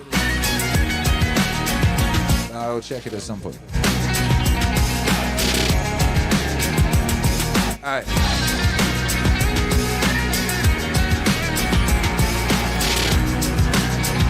Bless up, baby!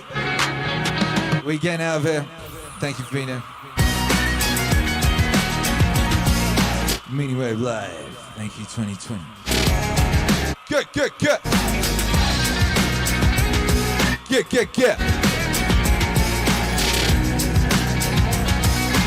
3, 2, 1. Bye.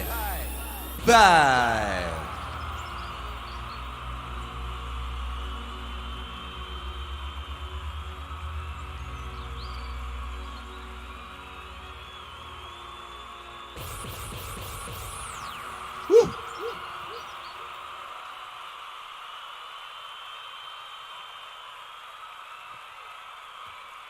God bless.